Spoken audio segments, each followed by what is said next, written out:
नमस्कार आज ओडिशा विकास पाख सेवाक स्वागत करुछु मनोज। घरे घरे बिजुली जोगाउथुवा सबस्टेशन आज विपद संकुल अवस्था पड़ रही ना अच्छी पाचेरी ना होची ठीक भाव में मरामती कार्य खोला मेला हो पड़ रही दुईटी विद्युत सबस्टेशन कर्मचारी मानी बासगृहटे ना जीवन को बाजी लगाई जराजीर्ण अवस्था पड़ रही घरे रात्रि जापन करुँच लोके एवं दृश्य देखा मिली भुवन ब्लॉक अंतर्गत दयाना विल और पलासपिठिया विद्युत सबस्टेशन में आज भी जराजीर्ण अवस्था भुवन ब्लॉक खोलामेला भाव पड़ रही जातिर आसपत्र 53 नंबर कड़े दयानविल सबस्टेशन में घर छातरू पानी पड़ला तो कांथ फाटी गाँ गला पाचेरी नथिबा कारण विपद अवस्था गृहपालित पशु पाखे स्कूल छात्र छात्री मैंने सेपरी आउ गोटे गुरुत्वपूर्ण सब कथा होची सबस्टेशन रही पलासपिठिया ग्राम में तेज सबस्टेशन रु भुवन एनएसी समेत 5टी पंचायत 30टी गाँव को बिजुली जोगाऊँगी हेले एठी भी विपद संकुल अवस्था रेस्टरूम घर कबाट झरका भांगी पड़ला तो घर छातरू कंक्रीट गली पड़ला पाइखानाटे नहीं तेज ये दुईटी स्टेशन में तेज पाचेरी नथिबा कारण विपद में गाई गोरु और वन्यजंतु कर्मचारी मैंने तेज उपरेश अधिकारी अभियोग कले किसी सुफल मिलने तेज यह दुईटी सबस्टेशन उपर केबे टाटा पावर दृष्टि पकाउछि ताहा देखिया बाकी रहा।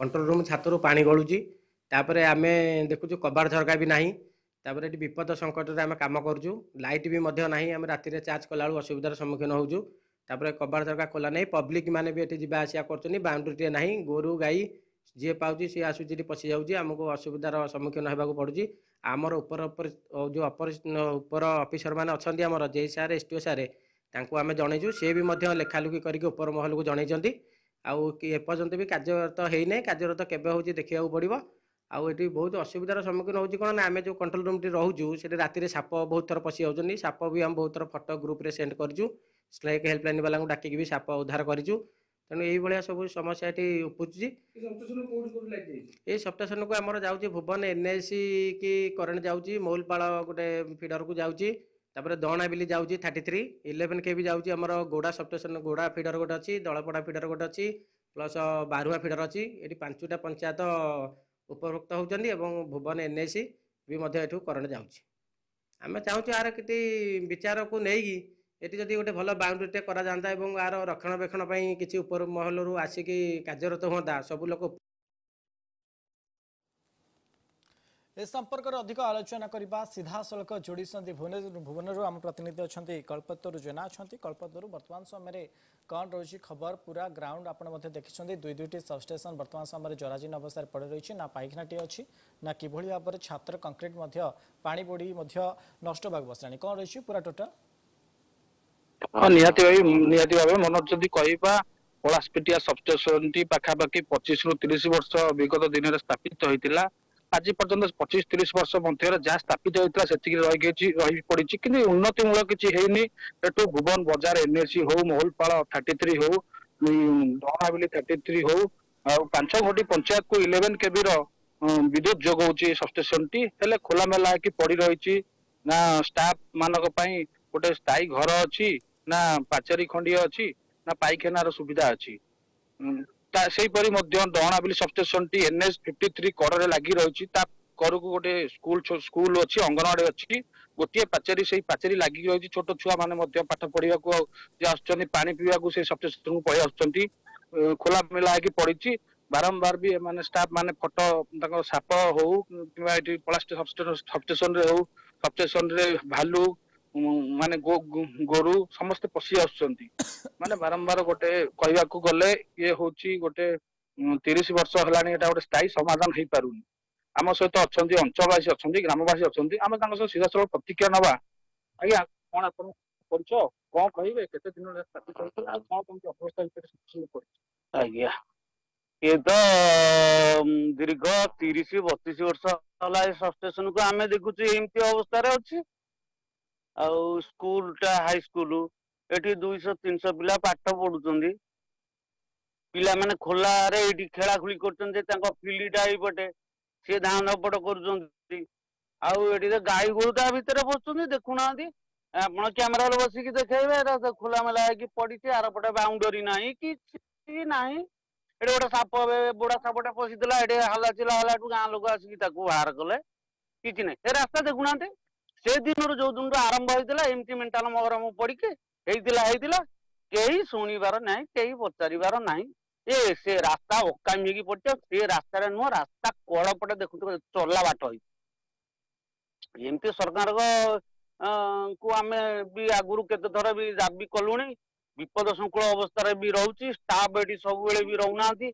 ଆମେ ବି ଆସିଲେ ଷ୍ଟାଫ କୁ ଲାଇନ କୋଉଠି ପ୍ରୋବ୍ଲେମ ହେଲା କୋଉଠି ଗଛ ଫଛ ପଡିଲା ଯଦି ଆସିଲେ ରାତି କାଳେ ସେମାନେ କେହି ରହୁନାହାନ୍ତି ଏଠି ରହିବା ପାଇଁ ବି ତାଙ୍କର କିଛି ବ୍ୟବସ୍ଥା ନାହିଁ जो पुराणा घर थी सी भांगिकी नष्ट हो खोला जो पड़ी कि ना घर रही भी विपद गलित जल गली पड़ो ऑफिस भितर भी पानी आगे आंटे वर्षा दिन आंठिए आंठिए पानी केमी से भी रोच आम कौन भी किसी कहीपरुनु आम जहाँ करूँ साथ दौचु आउ तो किसी आम उपाय ना कि आगुरी जो घास सब पड़िया इलेक्ट्रिक ये लाइन जो वर्षा दिन लाइन कम कला बेलू भारी विपद एरा सब माटी चढ़ीगलानी सबस्टेशन भितर किसी काम ना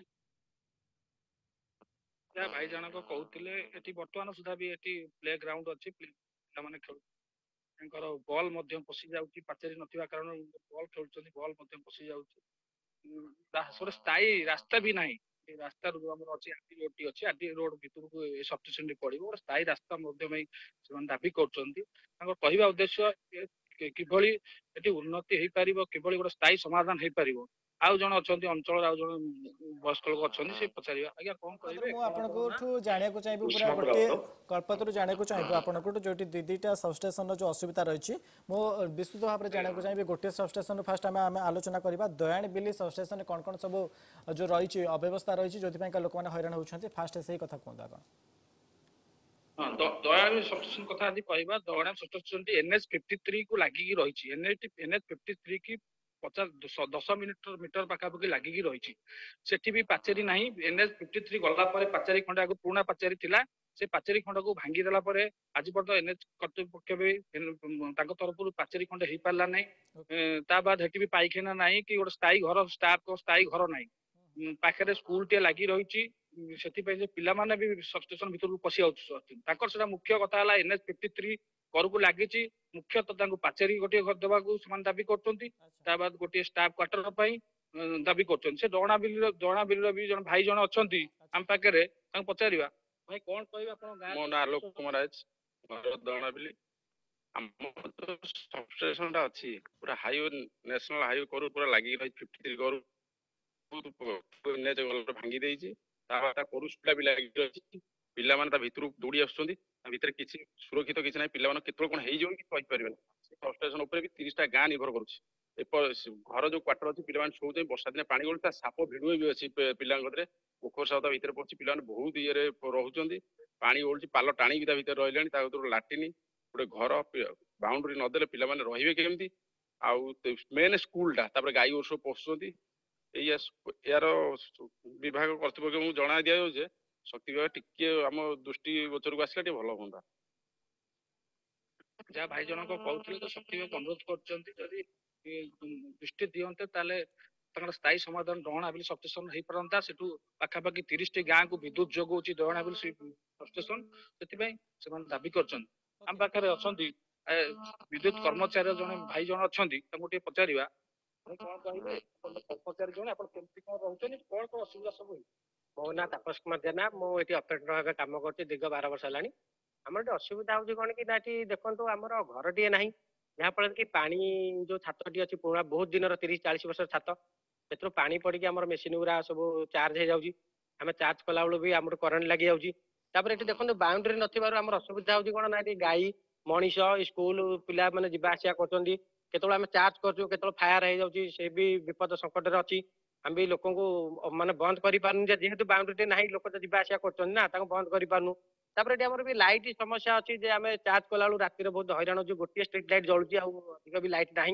आम चार्ज कला भी आमको असुविधार सम्मुखीन होती वर्षा दिन भी आम मेटाल जो पड़ार सी भी टी ना तेणुक आम चार्ज कला आमको बेले बेले भी करेन्ट लगी जाऊँगी खसी पड़ू धर मुंड फंड फाटी एवं कि आमको सेफ्टी दिखाई हेलमेट फेलमेट ए सब मिल जाए आमको किंतु एरा सब एवं मिली कि आगू तो ना घर भी ना आम असुविधार सम्मुखीन होचु जदि आम शक्ति विभाग भी आम अपरिस्थ जी अच्छा जे सारे एसटीओ सारे ସେ ବି ବହୁତ ଥର ଲେଖିକି ଜଣେଇଛନ୍ତି ଯେ ତୁରନ୍ତ ଏଠି କାର୍ଯ୍ୟାନୁଷ୍ଠାନ ନିଆହବ, ଘର ବି ହବ, ସବୁ ଯାହା ସବୁ ମେଟେରିଆଲ ନାହିଁ ତାକୁ ଯୋଗାଇ ଦେବା ପାଇଁ ବି କହିଛନ୍ତି।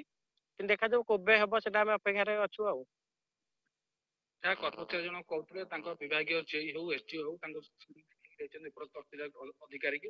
ମୁଁ ବି ଏସଡିଓ ତାଙ୍କ ସହିତ କଥା ହେଇଥିଲି, ଫୋନରେ କଥା ହେଇଥିଲି। ସିଏ କହିବା ଯେ ଟିପିଡି ଟାଟାର ଯୋଉ ଟାଟା ପାୱାର ତାଙ୍କର କର୍ତ୍ତୃପକ୍ଷ ସିଭିଲ କର୍ତ୍ତୃପକ୍ଷ ମାପଚୁପ କରିକି ଯାଇଛନ୍ତି, ମାପଚୁପ କରିକି ଯାଇଛନ୍ତି, କିନ୍ତୁ ଏପର୍ଯ୍ୟନ୍ତ କିଛି ଏଷ୍ଟିମେଟ ଆସିନି କି କିଛି କାମର ଜଣା ପଡୁନି। ଆଉ ଜଣେ ପଳାଶପଟିଆର ଆଉ ଜଣେ ନିବାସୀ ଅଛନ୍ତି, ପଚାରିବା କଣ କହିବା ଆଜ୍ଞା, ଏଠୁ କେତିକି ଲାଇଟ୍ ଯାଉଛି?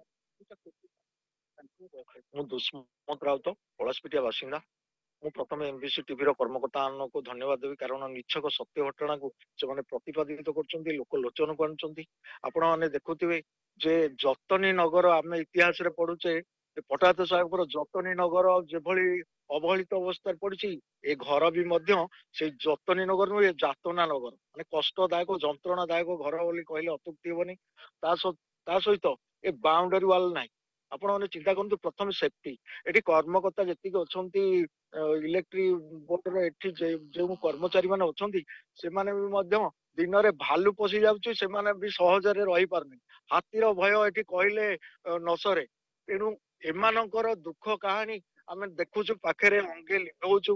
ଆଉ ଏଇଭଳି ଭାବରେ ଅନେକ ଥର କର୍ତ୍ତୃପକ୍ଷଙ୍କୁ ଦୃଷ୍ଟି ଆକର୍ଷଣ କରାଯାଇଛି, ଏଥିପାଇଁ ସେମାନେ ଅବହେଳିତ ଅବସ୍ଥାରେ ରଖିଛନ୍ତି, ଆଜି ପର୍ଯ୍ୟନ୍ତ କୌଣସି ପ୍ରକାର ପଦକ୍ଷେପ ନେଇନାହାନ୍ତି। ଆଉ ଆମେ ଏବେ ବି ଦାବି କରୁଛୁ, ଏଠୁ 23ଟି ଗ୍ରାମ 5ଟି ପଞ୍ଚାୟତକୁ ସପ୍ଲାଏ ହଉଛି ଇଲେକ୍ଟ୍ରିସିଟି, 33/11 କେବି ଯାହାକି ଭୁବନ ଏନଏସି କୁ ସପ୍ଲାଏ ହଉଛି। ଏହା ହଉଛି ଭୁବନ ବ୍ଲକର ଏକ ମୁଖ୍ୟ ଗ୍ରାମ। ଏଇ ଗ୍ରାମରୁ ଯାହାକି ମାନେ ଅନେକ ବଡ ବଡ ମହାହସ୍ତି ସବୁ ରାଜନୀତିଜ୍ଞ ଅଛନ୍ତି, ବଡ ବଡ କାମାକ୍ଷାନଗର ନିର୍ବାଚନରେ ମଧ୍ୟ ଅଛନ୍ତି, ହେଲେ ସେମାନେ ବି ମଧ୍ୟ କୌଣସି ପ୍ରକାର ପଦକ୍ଷେପ ନେଇନାହାନ୍ତି। ସେଥିପାଇଁ ଆମେ ଦୁଃଖିତ, କାରଣ ଆଜି ଯଦି ଆମେ ଚିନ୍ତା କରିବା, କେହି ଜଣେ ସାଧାରଣ ବ୍ୟକ୍ତି ହଉ ଅବା ଗୃହପାଳିତ ପଶୁ ହଉ, ଅବାଧ୍ୟରେ ସେମାନେ ପଶି ଯାଉଛନ୍ତି, ସେମାନଙ୍କର ଜୀବନ ସୁରକ୍ଷା ନାହିଁ। ଆଗାମୀ ଦିନରେ ମଧ୍ୟ ବହୁତ ପ୍ରକାରର ଘଟିଛି, ଭଳି ବି ମଧ୍ୟ ଅଛି ବିଭିନ୍ନ ପ୍ରକାର ହଁ, ଯଦି କହିବା, ଯୋଉ ଭାଇ ଜଣକ କହୁଥିଲେ ନିକଟରେ ବି 2 ଦିନ ତଳେ ଏ ପାଖ ଗାଁରେ ହାତୀ ପଶିକି ଜଣଙ୍କ ଘରେ କାନ୍ଥ ଭାଙ୍ଗିଥିଲା। ଏଟା ପାଖ ଯେହେତୁ ଜଙ୍ଗଲ ଅଛି, କାଜୁ ଜଙ୍ଗଲ ଅଛି, ଏଠି ଭାଲୁର ବି ଆକ୍ରମଣ ଭୟ ଲାଗୁଛି। ସାପ ତ ପଶିବା ନିହାତି କଥା। ଏପଟେ ଯେହେତୁ ପାଖରେ ବି ହାଇସ୍କୁଲ ଟା ଲାଗିଛି, ଏପଟେ ଗାଁରୁ ପିଲାମାନେ ଯିବା ଆସିବା କରୁଛନ୍ତି, ଏଠି ପାଖରେ ଗୋଟେ ବସ୍ତି ଚମ୍ପାନାଳିଆ ବସ୍ତି ଅଛି। ସେଥିପାଇଁ ଏଠି ବାରମ୍ବାର ଭୟ ଗୋଟେ ଲାଗୁଛି, ସାଧାରଣ ଜନତାକୁ ଭୟ ଲାଗୁଛି। ଆମର କହିବା ଉଦ୍ଦେଶ୍ୟ, ବାରମ୍ବାର ସେଠି ଲୋକ ଏଠି ରହିବାକୁ, ତାଙ୍କ ଷ୍ଟାଫ ମାନେ ଲୋକ ଗୋଟେ ଭୟ ଭିତରେ ଅବସ୍ଥା ଅଛନ୍ତି। ଆମ ସହିତ ଆଉ ଜଣେ ପୂର୍ବତନ ସରପଞ୍ଚ ଅଛନ୍ତି, ଆସନ୍ତୁ ତାଙ୍କୁ ପଚାରିବା, ସିଏ ତ କହିବେ। ଆଜ୍ଞା କଣ କହିବେ? ଆପଣ ତ ସରପଞ୍ଚ ଥିଲେ, କଣ କହିବେ? କେବେ କଣ ଇଏ ହବ ବୋଲି ଆପଣ ତାକୁ ଜଣାଇଥିଲେ କଣ? ମୁଁ ଜାଣିବାରେ ଉକ୍ତ ଗ୍ରିଡ ସଂସ୍ଥାଟି ପ୍ରାୟ 97 ଆମେ ଯେତେବେଳେ ହାଇସ୍କୁଲ ପଞ୍ଚାୟତ ଯୋଉ ଉଚ୍ଚ ବିଦ୍ୟାଳୟରେ ପଢୁଥିଲୁ, ସେଇ ସମୟରୁ ଏଇଟା ସେମିତି ଫୁଙ୍ଗୁଳା ହେଇ ପଡିଅଛି, ଯାହାକି ସେଥିରୁ ମଧ୍ୟ କିଛି ଜିନିଷ ମାନେ ନାହିଁ, ଭାଙ୍ଗି ଭଙ୍ଗା ଗଲାଣି।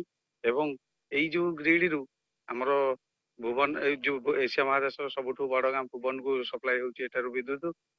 ଏଥିରୁ ପୁଣି ଆମର ଯୋଉ ଅଞ୍ଚଳରେ 23 ଖଣ୍ଡ ଗାଁ ଏବଂ 7ଟି ପଞ୍ଚାୟତରେ ପ୍ରବାହିତ ହେଉଛି। ଏଠିକାର ଯୋଉ ଷ୍ଟାଫ ମାନେ, ଆମେ ବି ତାଙ୍କ ସାଙ୍ଗେ ସଂଶ୍ଳିଷ୍ଟ, ସବୁବେଳେ ଆସିକି ତାଙ୍କ ସାଙ୍ଗେ କଥାବାର୍ତ୍ତା ହଉ। ସେମାନେ ଆଜି ପର୍ଯ୍ୟନ୍ତ 97 ମସିହାରୁ ଯୋଉ ଘରଟି ହେଇଛି ସେଇଥିରେ ରହୁଛନ୍ତି, ଯାହାକି ଇଲେକ୍ଟ୍ରି ଏବଂ ପାଣି ମାଡ ଖାଇକି ସେଇ ଘରଟି, ତାର ଉପର ଯୋଉ ଛାତ ଠିକ ନାହିଁ, ତଳ ଆଉ ଉପର ପାଣି, ବର୍ଷା ଯଦି ଝରି ଲାଗି ରହୁଛି, 2-3 ଦିନ ଝରି ହେଇଗଲେ ତଳ ଉପର ବର୍ଷା ପାଣିରେ ସେମାନେ ଭାରି ହଇରାଣ ହନ୍ତସନ୍ତ ହଉଛନ୍ତି। ଏବଂ ରାତିରେ ଯୋଉ ଲାଇନ ଗଲେ ସେମାନେ ତା ଭିତରେ ବି ପଶି ପାରୁନାହାନ୍ତି। ଏଥିରେ ବି ଜନସାଧାରଣ ହଇରାଣ ହଉଛନ୍ତି। ରାତିରେ ସାପ ବେଙ୍ଗ କେତେବେଳେ କାହାକୁ ତାଙ୍କୁ ଯଦି ଆଘାତ କରେ, ସେଥିପ୍ରତି ଦାୟୀ ଦବାକୁ, ଏଇ ଦୃଷ୍ଟି ଦେବାକୁ କେହି ନାହାନ୍ତି। ତେଣୁକରି ସରକାରଙ୍କୁ ମୋର ନିବେଦନ, ଉକ୍ତ ସଂସ୍ଥାଟିକୁ ପୁନରୁଦ୍ଧାର କରାଗଲେ ଆମେ ତଥା ଆମ ଅଞ୍ଚଳର ସମସ୍ତେ ଉପକୃତ ହେବେ। ଯାହା ପୂର୍ବତନ ସରପଞ୍ଚ ମଧ୍ୟ ଦାବି କରିଛନ୍ତି ଯେ 2ଟି ସବଷ୍ଟେସନ କେମିତି ପୁନରୁଦ୍ଧାର ହବ, ସେଥିପାଇଁ ସେ ବି ଦାବି କରିଛନ୍ତି। ତା ବାଦ ଏଇ ଯୋଉ ସବଷ୍ଟେସନରେ ଯୋଉ ଷ୍ଟାଫ କ୍ୱାର୍ଟରଟି ଅଛି, ସେ କ୍ୱାର୍ଟର ଭିତରେ 2ଟା ଇଲେକ୍ଟ୍ରିକ ପ୍ୟାନେଲ ପଶିଛି। ସେଇ ଇଲେକ୍ଟ୍ରିକ ପ୍ୟାନେଲ ବସିଛି, ସେଠି ମଧ୍ୟ ଷ୍ଟାଫ ମାନେ, ଯାହା ଫଳରେ ଏଟା ବର୍ଷା ଦିନେ ପାଣି ପଡୁଛି। ସେ ଯୋଉ ଇଲେକ୍ଟ୍ରିକ ଯୋଉ ଆମର ପ୍ୟାନେଲ ଅଛି, ସେଠି ପାଣି ପଡିକି ଚାର୍ଜ ଫାର୍ଜ ହଉଛି ବି ବିପଦରେ ସେମାନେ ରହିଛନ୍ତି କହୁଛନ୍ତି। ଆଉ ଜଣେ ଆମର ଷ୍ଟାଫ ଅଛନ୍ତି ତାଙ୍କୁ ପଚାରିବା ଭାଇ କଣ ଆକ୍ଚୁଆଲି ସବୁ ପ୍ରକାର ଅଛି ଲାଇଟ୍ ନାହିଁ କି ସେଫ୍ଟି ନାହିଁ, ଘର ଛାତରେ ପାଣି ଗଳୁଛି, ବିପଦ ସାପର ବିପଦ, ଆମେ ସବୁବେଳେ ବିପଦ। ଆଉ କଣ ଆମେ ଏଠି ଇଏ କରିବୁ? ସେଇ ଘରେ ପ୍ୟାନେଲ, ସେଇ ଘରେ ଆମେ ରହୁଛୁ, ବର୍ଷା ପାଣି ପଶୁଛି, ବର୍ଷା ହେଲେ ଆଣ୍ଠିଏ ପାଣି। ଆମେ କଣ କରିବୁ? ଜୋତା ହେଲମେଟ ଏଗୁଡା ଥିଲେ କଣ କିଛି ସୁବିଧା ଏଠି ନାହିଁ। ଲାଇଟ୍ ବି ଗୋଟେ ରାତିରେ ଆମେ କାମ କରିବାକୁ ବାହାରିଲା ବେଳକୁ ଗ୍ରିଡରେ ଲାଇଟ୍ ଅନ୍ଧାରରେ ଯାଉଛୁ, ଗୋଖର ସବୁ ବାହାରୁ।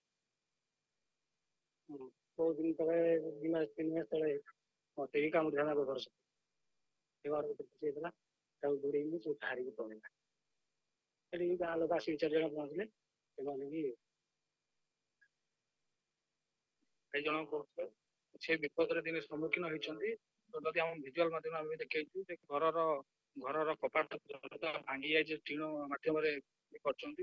କ୍ୟାମେରା ପର୍ସନକୁ ଅନୁରୋଧ କରି ସେ ଦେଖେଇବେ। ସବଷ୍ଟେସନଟି ତାରରେ ବନ୍ଧା ହେଇଛି, ସବଷ୍ଟେସନଟି ତାରରେ ବନ୍ଧା ହେଇଛି, କାରଣ ସ୍ଥାୟୀ ସମାଧାନ କିଛି ଏଠି ହେଇପାରୁନି। ଏଠି ଗୋଟିଏ ଷ୍ଟ୍ରିଟ୍ ଲାଇଟ୍ ମାଧ୍ୟମରେ ଯଦି ରାତିରେ ସେମାନଙ୍କର ଫ୍ୟୁଜ ଉଡି ଯାଉଛି, କୌଣସି ଦୀର୍ଘ ବର୍ଷ ହେଲାଣି ଖରାପ ପଡ଼ି ହଉଛି। ରହିଛି ସବଷ୍ଟେସନଟି, କିନ୍ତୁ ବର୍ତ୍ତମାନ ସମୟରେ ମଧ୍ୟ ବିପଦ ସଂକେତ ଅବସ୍ଥାରେ ପଡ଼ି ରହିଛି ଏବଂ ତା ପାଖାପାଖି ଯେହେତୁ ସ୍କୁଲ ରହିଛି ଏବଂ କଲେଜ କିଛି ବି ରହିଛି ଏବଂ ତା ସହିତ ଗୃହପାଳିତ ପଶୁମାନେ ମଧ୍ୟ ପଶି ଯାଉଛନ୍ତି, ଯେଉଁଥିପାଇଁ ମଧ୍ୟ ତାରବାଡ଼ ମଧ୍ୟ ଝୁଲା ଯାଇଛି। ତେବେ ଆଉ ଗୋଟେ କଥା ଜାଣିବାକୁ ଚାହିଁବୁ କଳ୍ପତରୁ, ଯେଉଁ ପୂର୍ବତନ ସରପଞ୍ଚ ଆପଣଙ୍କ ପାଖେ ଥିଲେ କି ବର୍ତ୍ତମାନ ଯେଉଁ ସ୍ଥାନୀୟ ସରପଞ୍ଚ ଅଛନ୍ତି ତାଙ୍କଠାରୁ ଜାଣିବାକୁ ଚାହିଁବୁ କି ବର୍ତ୍ତମାନ ସମୟରେ ସେ ଅଭିଯୋଗ କରିଛନ୍ତି କି ଦାବି ରଖିଛନ୍ତି କି ବାର ଯାଇକି ଯେତେବେଳେ ଏଇ ଅଘଟଣ ଘଟୁଛି, ବର୍ତ୍ତମାନ ସମୟରେ ଅନେକ ଲୋକଙ୍କ ମଧ୍ୟ ଜୀବନ ଚାଲି ଯାଉଥିବ ଏଇ ଘଟଣାରୁ ହେଲା, ତେବେ ବର୍ତ୍ତମାନ ସମୟରେ ତାଙ୍କର ଅଭିଯୋଗ ଦିଆଯାଉଛି କି ଜେଇ କିମ୍ବା ଉପରିସ୍ଥ ଅଧିକାରୀଙ୍କୁ ଦେଇଛନ୍ତି କି? ଆପଣ ଆଗରୁ ସରପଞ୍ଚ ଥିଲେ, ଆପଣ କେବେ ଜେଇ ହଉ ଏସଡିଓ ହଉ ତାକୁ ଅଭିଯୋଗ କରିଥିଲେ କି ଦାବି କରିଥିଲେ? ହଁ, ଆମେ ବାରମ୍ବାର ଅଭିଯୋଗ କରି ଆସୁଛୁ।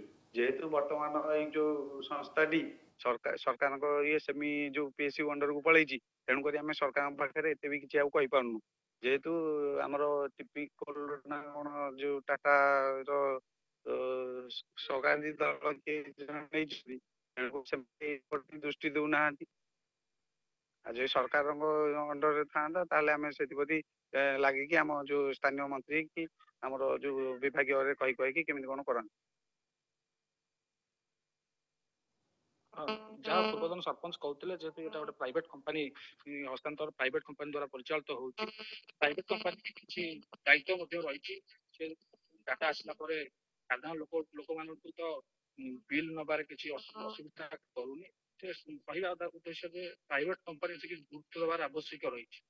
ଓକେ, କଳ୍ପତରୁ ଆଉ କିଛି ପ୍ରତିକ୍ରିୟା ମିଳିପାରୁଛି? ଆପଣଙ୍କ ପାଖେ ସ୍ଥାନୀୟ ବାସିନ୍ଦା ବି ରହିଛନ୍ତି। ଆଉ ଜଣେ ଭାଇ ଅଛନ୍ତି, ଆଜ୍ଞା ଆମେ କଣ କହିବୁ, ଏଇ ଯୋଉ ମେନ୍ କଥା ହଉଛି ୟାର ସୁରକ୍ଷା ବ୍ୟବସ୍ଥା ଟିକେ କରାଗଲେ, ମାନେ ଅର୍ଥାତ ବାଉଣ୍ଡରୀ, ଏ ନିର୍ଦ୍ଧାରିତ ସୀମା ଅନୁସାରେ ବାଉଣ୍ଡରୀ ହେବା କଥା। ବାହାର ଲୋକ ଏଠି ପ୍ରବେଶ କରିବେନି, ଜୀବଜନ୍ତୁ ଗୋରୁ ପିଲାଙ୍କ ଯେମିତି ୟା ଭିତରେ ପ୍ରବେଶ ନ କରିପାରନ୍ତି। କାରଣ ଇଏ ହଉଛି 33/11 କେବି ଲାଇନ, ଏ ବିପଦ ସଂକୁଳ ରାସ୍ତା, କେତେବେଳୁ କଣ ଯଦି ପ୍ରାଣହାନି ନ ଘଟିବ ଏମିତି କିଛି ମାନେ ନାହିଁ। ତା ବ୍ୟବସ୍ଥା କରିବା କଥା। ଏଠି ଗୋଟେ କ୍ୱାର୍ଟର ବ୍ୟବସ୍ଥା କଲେ ଷ୍ଟାଫ ରହିବେ, ତାର ସମାଧାନ ହୁଅନ୍ତା। ଏବଂ ଗୋଟେ ସ୍ଥାୟୀ ରାସ୍ତା ତ ସେଟା ଆଗରୁ ଥିଲା, ଏବେ ସେମିତି ପଡିକି ରହିଛି। ଆଉ ତା କରିବା କଥା। ଆଉ ପାଣିର ବ୍ୟବସ୍ଥା ଟା ବି ନିହାତି ଦରକାର, ରହିଲେ ଷ୍ଟାଫ ଏଠି ରହିପାରିବେ। ଗୋଟେ ସିକ୍ୟୁରିଟି ରହିବା ଦରକାର, ସିକ୍ୟୁରିଟି ରହିବେ, ନହେଲେ ଯିଏ ପାଇଲେ ଯେତେବେଳେ ଆସିଲେ ପଶି ଯାଉଛନ୍ତି। ପାଣିର ବ୍ୟବସ୍ଥା ବି ଯାହା ଭାଇ କହୁଥିଲେ, ସିକ୍ୟୁରିଟି ଗୋଟେ ନିହାତି ଆବଶ୍ୟକ ଦରକାର। ତାପରେ ବି ପ୍ରତିକ୍ରିୟାରେ ଆମକୁ ଷ୍ଟାଫ ମାନେ କହୁଥିଲେ ମୁଖ୍ୟତଃ ପାଇଖାନା ବ୍ୟବସ୍ଥା। କଳ୍ପତରୁ ଶେଷ ପ୍ରତିକ୍ରିୟା ଜାଣିବାକୁ ଚାହିଁବି ଲୋକମାନଙ୍କଠୁ କି ଟାଟା ପାୱାରର କେଉଁ ଅଧିକାରୀ ଆସିକି ଦେଖିଛନ୍ତି କି 2ଟି ସବଷ୍ଟେସନ ଉପରେ?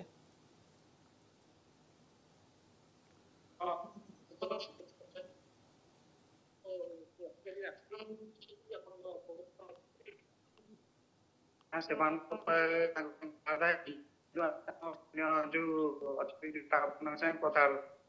ବାରମ୍ବାର ଆମର ବି ଯାଇକି ଯୋଉ ସବଷ୍ଟେସନରେ ଯେ ଏଟା କାହିଁକି ଇଏ କରୁନାହାନ୍ତି, ଏମିତି ଯାଇକି କୁହନ୍ତି। ଏବଂ ଆମର ଏତିକି କହିବାର ଅଛି, ସେମାନେ ଯେମିତି ଉପଭୋକ୍ତାଙ୍କ ଠାରୁ ପୁରୁଣା ଯୋଉ ସରକାରଙ୍କ ଅମଳିର ଯୋଉ ପଇସା ସବୁ ବକେୟା, ସେଇଭଳି ତାଙ୍କର ଏଇ ଅବହେଳିତ ହେଇକି ପଡିଛି, ତା ପ୍ରତି ଦୃଷ୍ଟି ଦେଉନାହାନ୍ତି। ଯାହାକି ସରକାରଙ୍କର ମାନେ ଆଗରୁ କାରଣ ओके निहाती भावे अनेक अनेक धन्यवाद आपन तमाम सूचना पाई थिला हमर भुवन प्रतिनिधि कल्पतरु जेना संपर्क रे अधिक आलोचना करुथिले।